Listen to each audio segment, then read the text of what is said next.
അതിനെങ്ങനെയാണ് പൊതുമേഖലാ ബാങ്കിനെ ഉപയോഗപ്പെടുത്തിയിരിക്കുന്നത് എന്നതിൻ്റെ തെളിവുകളാണ് പുറത്തുവരുന്നത്. രാജ്യത്ത് അഴിമതിയില്ലാത്ത സർക്കാർ എന്ന അവകാശവാദമാണ് മോദി എല്ലാ കാലം നടത്തിക്കൊണ്ടിരിക്കുന്നത്. പക്ഷേ ഇന്ത്യ കണ്ട ഏറ്റവും വലിയ അഴിമതിയാണിപ്പോൾ ഇലക്ട്രൽ ബോണ്ടിലൂടെ നരേന്ദ്രമോദി നടത്തിയിരിക്കുന്നത് BJPക്ക് വേണ്ടി എന്നുള്ളതിൻ്റെ തെളിവുകളാണ് ഇപ്പോൾ പുറത്തു വന്നിരിക്കുന്നത്. ഇലക്ട്രൽ ബോണ്ടുകൾ വാങ്ങുന്നു, ED പോലുള്ള കേന്ദ്ര ഏജൻസികളിൽ നിന്ന് രക്ഷ നേടുന്നു. ഇതാണ് കമ്പനികൾ നടത്തി വന്നിരിക്കുന്നത്. അതിന് സ്റ്റേറ്റ് ബാങ്കിനെ ഉപയോഗപ്പെടുത്തുകയും ചെയ്തിരിക്കുന്നു.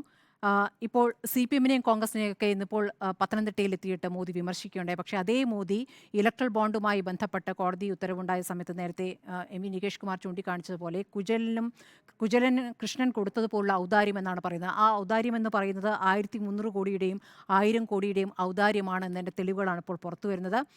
അപ്പോൾ എങ്ങനെയാണ് ഇത് പ്രവർത്തിക്കുന്നതെന്ന് നോക്കിയാൽ ഇപ്പോൾ 2019 ഏപ്രിൽ 12 മുതൽ 2024 ജനുവരി 24 വരെയുള്ള ഇലക്ട്രൽ ബോണ്ടുകൾ വാങ്ങിയ മുൻനിര 30 കമ്പനികളിൽ 14 എണ്ണമെങ്കിലും കേന്ദ്ര സംസ്ഥാന അന്വേഷണ ഏജൻസികളുടെ നടപടികൾ പലപ്പോഴായി നേരിട്ടിട്ടുണ്ട്. ഒരു ഉദാഹരണം, ഈ 1000 കോടിയോളം രൂപയുടെ ബോണ്ടുകൾ വാങ്ങിയ ഹൈദരാബാദ് ആസ്ഥാനമായ മേഘ എഞ്ചിനീയറിംഗ് ആൻഡ് ഇൻഫ്രാസ്ട്രക്ചേഴ്സ് ലിമിറ്റഡിൻ്റെ കഥയാണ്.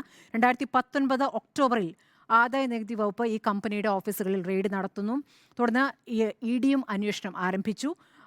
പെട്ടെന്ന് ആ വർഷം ഏപ്രിൽ 12-ന് ഈ കമ്പനി 1000-ഓളം കോടി രൂപയുടെ പോൾ ബോണ്ടുകൾ വാങ്ങുകയാണ്.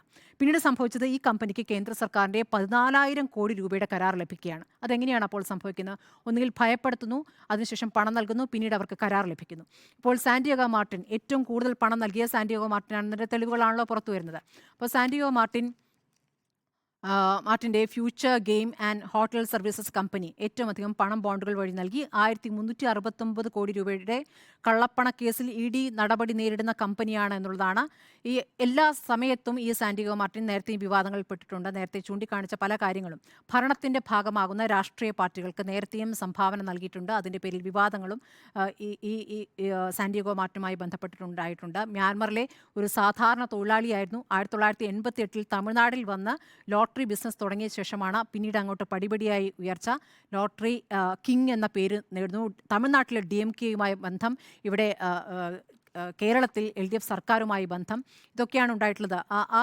മോദി അധികാരത്തിൽ വന്ന 2014 ഉടൻ തന്നെ അദ്ദേഹത്തിൻ്റെ ഭാര്യ ലിമ റോസിനെ തമിഴ്നാട്ടിലെ ഇന്ത്യ ജനനായക കക്ഷിയിൽ അംഗമാക്കുന്നു.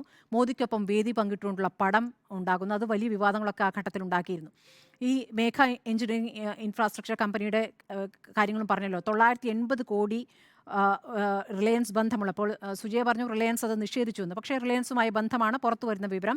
ഈ ക്വിക്ക് സപ്ലൈ ചെയിന് 410 കോടിയാണ് നൽകിയത്. കോവിഡ് വാക്സിൻ കരാർ നൽകിയ സെറം ഇൻസ്റ്റിറ്റ്യൂട്ട് 50 കോടി. ഈ കണക്കുകളാണ് ഇപ്പോൾ പുറത്തു വരുന്നത്. അപ്പോൾ ഈ കാര്യങ്ങളൊക്കെ മറച്ചു വയ്ക്കാനുള്ള ഒരു ശ്രമം സർക്കാരിൻ്റെ ഭാഗത്തുനിന്ന് ഉണ്ടാകുന്നു, SBIയുടെ ഭാഗത്തുനിന്ന് ഉണ്ടാകുന്നു. അപ്പോൾ ഒത്തുകളി നടക്കുന്നുണ്ട്. തിങ്കളാഴ്ച ഇതിന്മേൽ മുഴുവൻ വിവരങ്ങളും കോടതിയിൽ പറയേണ്ട ഒരു സാഹചര്യം SBIക്കുണ്ട്.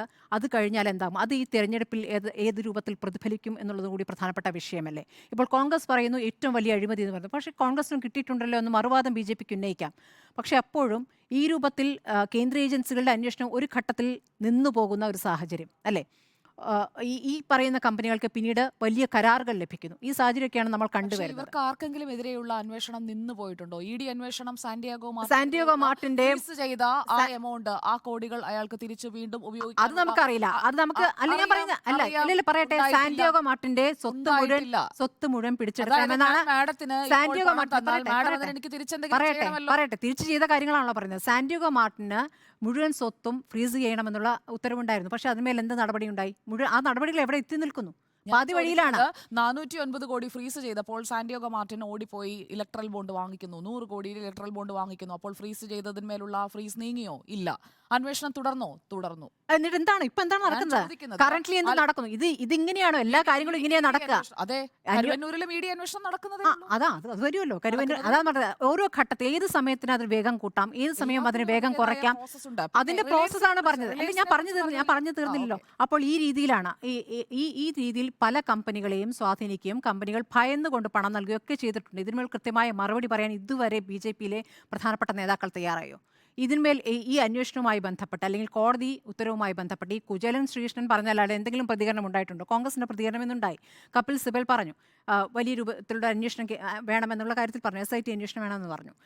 എന്ത് രൂപത്തിലാണ് ഇന്ന് BJP നേതാക്കൾ പ്രതികരിച്ചത്? ഇന്നിപ്പോൾ മോദി ഇപ്പോൾ പത്തനംതിട്ടയിൽ പ്രസംഗിക്കുമ്പോഴും ഇവിടെ UDF സർക്കാരിനെയും മുമ്പുണ്ടായിരുന്ന UDF സർക്കാരിനെയും LDF സർക്കാരിനെയും ഒക്കെ അഴിമതിക്കാരെന്ന് പറഞ്ഞ് ആരോപണം ഉന്നയിക്കുമ്പോൾ എന്താണ് ഈ വിഷയത്തിലുള്ള മറുപടി എന്നൊരു പ്രധാനപ്പെട്ട കാര്യമല്ലേ? ഏറ്റവും വലിയ വിഷയമായി ഇന്ന് കോടതി എത്തുമ്പോൾ കോടതി പറയുമ്പോൾ അതിന് പ്രതികരിക്കേണ്ടത് പ്രധാനമന്ത്രിയാണോ? അതിന്റെ യുക്തി എന്താണ്? ഇത് ആര് നടത്തുന്ന കാര്യമാണ്? ഇത് കേന്ദ്ര സർക്കാരുമായി ബന്ധപ്പെട്ട് SBIയോട് നിങ്ങൾ ഡോക്യുമെന്റ്സ് കൃത്യമായി ഫർണിഷ് ചെയ്യൂ, നിങ്ങൾ ഇതിന്റെ നമ്പർ എവിടെ എന്നുള്ള തുടങ്ങിയ വിവരങ്ങൾ ഹാജരാക്കൂ എന്ന് പറയുമ്പോൾ അതിൽ പ്രധാനമന്ത്രിയാണോ?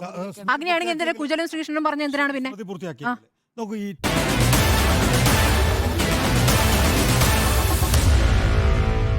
Meet the editors.